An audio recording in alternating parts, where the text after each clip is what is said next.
राम और कृष्ण के देश में बाबर की पढ़ाई, महाराणा और पृथ्वीराज के देश में अकबर और गोरी की बड़ाई।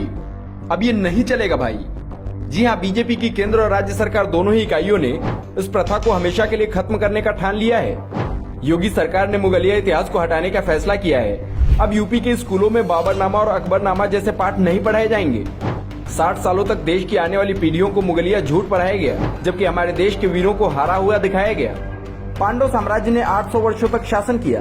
अहोम साम्राज्य ने लगभग 650 वर्षों तक असम को स्वतंत्र रखा। अहोमों ने खिलजी से लेकर औरंगजेब तक सभी को हराया।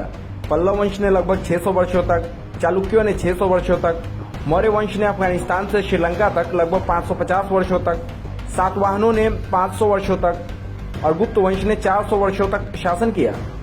लेकिन टेक्स्ट बुक में इतिहास छापते समय कांग्रेसियों को सिर्फ मुगल ही याद रहे और हमारी पीढ़ियां औरंगजेब का सच जानने के बजाय उसके झूठ के कसीदे पढ़ने लगी। इसलिए यूपी के स्कूलों में अब मुगलिया चैप्टर की जगह संस्कृत हमारी सांस्कृतिक विरासत चैप्टर पढ़ाया जाएगा।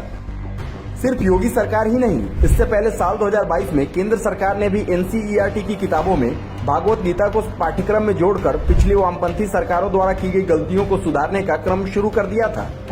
सोचने वाली बात है कि आखिर क्या वजह रही होगी कि जिस भागवत गीता पर अमेरिका जैसे देश के विश्वविद्यालयों में रिसर्च किया जा रहा हो, उस गीता को हमारे ही देश के पाठ्यक्रमों में जगह नहीं दी गई, जबकि हमारी इतिहास की किताबों को मुगलिया कहानियों से भर दिया गया। इस बदलाव की शुरुआत 2017 में महाराष्ट्र की फडणवीस सरकार ने कर दिया था। फडणवीस सरकार ने हिस्ट्री की टेक्स्ट बुक से मुगलों को गायब करना शुरू कर दिया था। महाराष्ट्र में अब 7वीं और 9वीं क्लास की नई बुक में बदला हुआ असल इतिहास पढ़ाया जा रहा है, जिसमें शिवाजी महाराज की वीरता की कहानियों को अब विस्तार से पढ़ाया जा रहा है।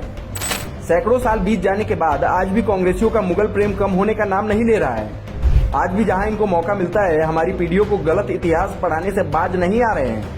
राजस्थान की गहलोत सरकार ने भी अभी 2020 में मुगलिया शासकों को महान बताने के लिए राजस्थान बोर्ड की 10वीं की किताबों में देश के महान वीर महाराणा प्रताप को युद्ध कौशल में कमजोर दिखाया था। नीचता की हद देखिए, जिस महाराणा ने घास की रोटी खाकर भी अकबर को युद्ध में नाको चने चबवा दिए, उनके युद्ध कौशल पर ये कांग्रेसी सवाल उठा रहे हैं। इसलिए वक्त आ गया है कि कांग्रेसियों द्वारा इतिहास में की गई छेड़छाड़ को दुरुस्त कर हमारी आने वाली पीढ़ियों को सही इतिहास पढ़ाया जाए और मुगलिया दरबार की महिमा मंडन करने वाली कहानियों पर बुलडोजर चला दिया जाए।